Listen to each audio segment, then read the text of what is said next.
அன்பார்ந்த வலம்புரி YouTube channel நண்பர்கள் அத்தனை பேருக்கும் என்னுடைய பணிவான வணக்கத்தை நான் தெரிவித்துக் கொள்கிறேன். நான் உங்கள் ஜெகதீஷ் பேசுகிறேன். எல்லோரும் எப்படி இருக்கீங்க? நான் நல்லா இருக்கிறேன்.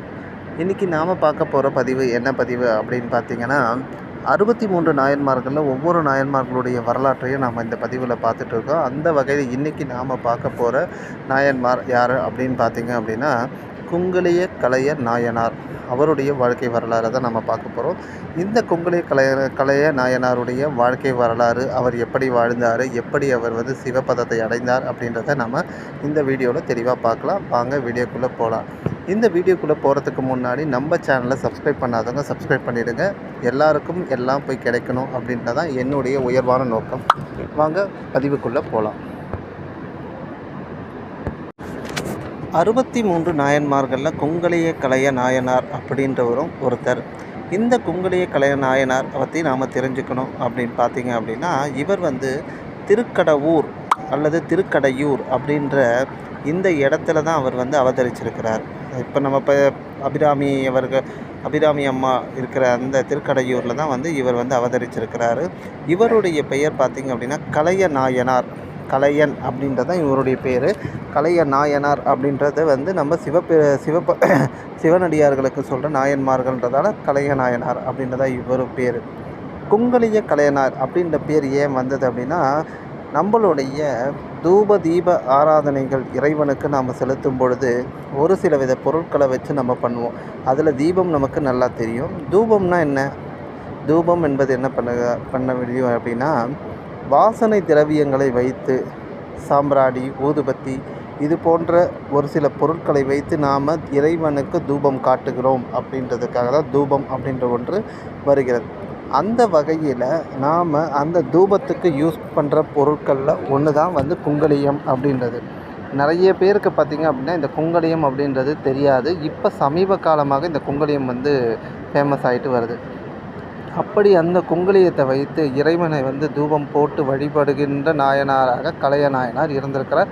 அதனால் இவருக்கு குங்குலிய கலைய நாயனார் அப்படின்ற பெயர் இவருக்கு பெற்றிருக்கிறார்.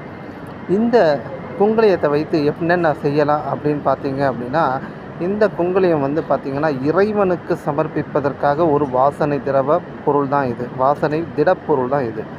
இந்த வாசனை திடப்பொருளை நம்ம சாம்பிராணியோடு கலந்து நம்ம போட்டோம் அப்படின்னா நல்ல அதிர்வலைகள் நம்மளுடைய பூஜை அறையிலும் சரி, வீட்டினிலும் சரி, நம்மளுடைய அகத்தினிலும் சரி, நம்மளுடைய உடல்லையும் ஒரு நல்ல அதிர்வலைகளை நாம் எதிர்பார்க்கலாம். அப்படிப்பட்ட அந்த குங்குலியத்தை இந்த கலைய நாயனார் அவர்கள் இறைவனுடைய வழிபாட்டிற்கு அவர் எடுத்திருக்கிறார். அது எப்படி எடுத்திருக்கார் அப்படின்னு பார்த்தீங்க அப்படின்னா, தன்னுடைய வீட்டினுள்ள செல்வங்கள் அனைத்தையும் தீரும் அளவுக்கு அவர் அந்த குங்குலியத்தை வாங்கி இறைவனுக்கு பூஜை செய்திருக்கிறார். தன்னுடைய வீட்டில் இருக்கிற எத்தனை பொருளையுமே அவர் விற்றுட்டார். ஒவ்வொரு நாளும் போய் கடை தெருவுக்கு போய் கொஞ்சம் கொஞ்சம் பொருளை கொடுத்து இறைவனுக்கு அந்த தூபங்களை காட்டுவதற்காக குங்குலியத்தை வாங்கி வாங்கி வாங்கி வாங்கி இவர் போட்டு இறைவனுக்கு அந்த தூபத்தை காமித்து இறைவன் மேலே பல பாடல்களை இவர் பாடி இறைவனை வழிபட்டிருக்கிறார். அப்படி பண்ணும்பொழுது இவருடைய செல்வங்கள் அனைத்தும் தீர்ந்து விட்டன. இவருடைய வீடு காலியாக இருக்கிறது. செல்வங்களே இல்லை, தானியங்களே இல்லை, காய்கறிகள், உணவு பதார்த்தங்கள் எதுவுமே அவருடைய வீட்டில் இல்லை. அப்படி இருக்கும்போது அவங்க மனைவி என்ன பண்ணுறாங்க அப்படின்னா, தன்னுடைய வீட்டினுடைய நிலைமையை பார்த்துட்டு தன்னுடைய கணவனிடத்தில், அதாவது கலைய நாயனாரிடத்தில் போய் சொல்கிறாங்க, இது போல் நம்ம வீட்டில் எல்லா பொருட்களும் தீர்ந்து விட்டது. நாம் இனிமேல் நம்ம உயிர் வாழணுன்னா கூட ஏதாவது ஒரு பொருள் இருந்தால் தான் நம்மளால் சாப்பிட்டு நம்ம உயிர் வாழ முடியும்.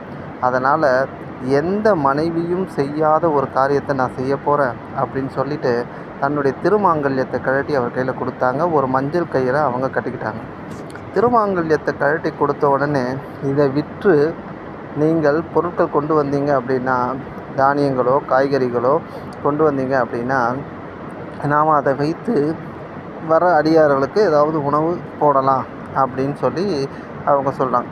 சரின்னு சொல்லிவிட்டு இவரும் என்ன பண்ணுறார், அந்த மாங்கல்யத்தை எடுத்துகிட்டு போய் கடை தெருவில் விற்று பணமாக்கி கொண்டு வருகிற வழியில் ஒரே ஒரு வழிப்போக்கனை பார்க்குறார். அந்த வழிப்போக்கன் ஒரு வணிகன்.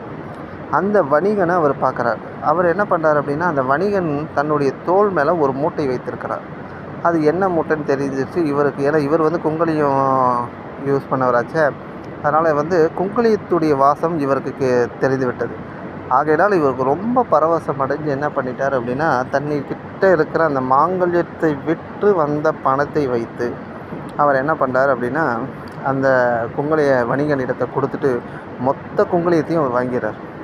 குங்குளியத்தை வாங்கிட்டு என்ன பண்ணார், அவர் நேராக வீட்டுக்கு போய் இதை கொடுக்குறாரு. மனைவி ரொம்ப அதிர்ச்சி ஆயிடுறாங்க. காரணம், நான் வந்து உங்ககிட்ட சொன்னது உணவு பதார்த்தங்கள், தானியங்கள், காய்கறிகள், உப்பு, புளி, மிளகா இந்த மாதிரி வாங்கிட்டு வருவீங்கன்னு பார்த்தா நீங்கள் குங்குளியத்தை வாங்கிட்டு வந்திருக்கீங்களே, இது என்ன பண்ணுறது அப்படின்னு சொல்லிட்டு அவங்களுக்கு ஒன்றுமே தெரியலை. அவங்க அப்படியே உட்காந்துட்டாங்க. இவர் என்ன பண்ணார், இந்த குங்குளியத்தை கொண்டு போய் கொடுத்துட்டு மீதி இருக்கிற குங்குளியத்தை கொண்டு போய் இறைவன்கிட்ட வந்து தூபம் போட்டு இவர் வணங்குறாரு. இறைவனிடத்துல வணங்கி வணங்கி வணங்கி இவர் வந்து தன்னை அறியாமலே இறைவனை வணங்கி கொண்டிருக்கிறார். ஒரு கட்டத்தில் இவருக்கு தன்னிலை வந்த பிறகு, இவருடைய நினைப்பு வந்த பிறகு, நம்ம வீட்டில் உணவுப் பொருள் இல்லை மனைவி என்ன செய்வாளோ அப்படின்ற கலக்கமும் இவருக்கு ஏற்பட்டு விட்டது. இன்னொரு பக்கம் இறைவனை வந்து துதிக்கிற அந்த மகிழ்ச்சியும் இவருக்கு ஒரு பக்கம் இருக்குது. அப்படி இவர் நினைக்க நினைக்க நினைக்க என்ன ஆகிடுச்சுன்னா, நாழிகையாகி அப்படியே கோவிலில் உட்காந்துட்டார். கோவிலில் உட்காந்த உடனே தன்னை மறந்து அந்த மயக்க நிலைக்கு அவர் போயிடுறாரு. அப்போ போகும்போது இறைவன் என்ன சொல்கிறார் அப்படின்னா, இவருடைய கனவுல வந்து இவருடைய நினைவில் வந்து இவர் சொல்கிறார், நீ வீட்டிற்கு போய் பாலோடு சேர்த்து அன்னமும் எனக்கு சமர்ப்பிப்பாயாக அப்படின்றார். இவர் அது திடுக்கிட்டு இருந்துச்சு. நம்ம வீட்டில் எந்த பொருளுமே இல்லைன்னு சொல்லிட்டு தான் நம்ம இங்கே வந்து கோவிலில் உட்காந்துட்ருக்கோம். நம்ம எப்படி பாலோடு அன்னம் எப்படி நம்ம கொடுக்கறது அப்படின்னு சொல்லி இவருக்கு ஒரே குழப்பமாக இருக்கிறது. நீ வீட்டிற்கு சென்று பார் அப்படின்னு சொல்லி மறுபடியும் ஒரு அசரி கேட்குது. உடனே வீட்டிற்கு போகிறாங்க. வீட்டிற்கு போன உடனே அவங்களுடைய மனைவி ரொம்ப அதிர்ச்சியான நிலையில் வந்து வெளியில் வந்து நிற்கிறாங்க தன்னுடைய கணவனை வரவேற்பதற்காக. சரின்னு சொல்லிவிட்டு இவர் என்ன பண்ணார், நம்மளுடைய கணவனை வரவேற்கிறதுக்கு இருக்கிற மனைவியை அழைத்து கொண்டு உள்ளே போய் பார்க்குறாரு. அப்போ தான் மனைவி அவருக்கு சொல்கிறாங்க, இது போல் நம்ம வீட்டில் எல்லா பொருட்களும் நிறைஞ்சிருக்குது, எல்லா இதுவும் நிறைஞ்சிருக்குது, உணவு கூடங்கள் நிறைஞ்சிருக்குது, தானியங்கள் நிறைஞ்சிருக்குது, காய்கறிகள் நிறைஞ்சிருக்குது, அதுக்கப்புறம் உப்பு, புளி, மிளகா எல்லா சமையலுக்கு தேவையான அத்தனையுமே வந்து நிறைஞ்சிருக்குது. இது வந்து எந்த அதிசயம்னு எனக்கு தெரியலை அப்படின்னு சொல்லி அவங்க மனைவி சொன்ன உடனே இவர் போய் எல்லாத்தையும் பார்க்குறாரு. எல்லாமே நிறைஞ்சிருக்குது. இறைவா அப்படின்னு சொல்லிட்டு இவர் வந்து இறைவனிடத்தில் வந்து வேண்டிக் கொண்டு இவர் வந்து தொண்டு செய்கிறார். இறைவன் வந்து இறை தொண்டு செய்துகிறார். அதே போல் இறைவனுக்கு படைக்கிறார். வர அடியவர்களுக்கு அத்தனை பேருக்குமே வந்து இவர் வந்து அன்னம் பாலித்து இவர் வந்து எல்லோருடைய ஆசீர்வாதத்தையும் இவர் பெறுகிறார். இப்படி வந்து இவருடைய பெருமை வந்து அந்த ஊரில் பரவுது. அந்த ஊரில் பரவும் பொழுது இதில் இன்னொரு கதை வருகிறது. என்னன்னு பார்த்தீங்க அப்படின்னா, பக்கத்து ஊர் சோழ ஊரில் அதை வந்து என்ன பண்ணால், இதுவும் சோழ ஊர் தான், இதுக்கு பக்கத்து ஊரில் இருக்க சோழ ஊரில் வந்து பார்த்திங்கன்னா சோழ மகாராஜாவுக்கு ஒரு கவலை வருகிறது. என்ன கவலை அப்படின்னா, அந்த ஊரில் உள்ள திருப்பனந்தாள் அப்படின்ற அந்த ஊரில் இறைவன் எழுந்தள்ளிருக்கிறார். அந்த இறைவனது திருமேனி வந்து சற்று சாய்ந்த நிலையில் இருக்கிறது. அதை நிமிர்த்த வேண்டும் என்ற கவலை வந்து சோழ மகாராஜாவுக்கு ஏற்படுகிறது.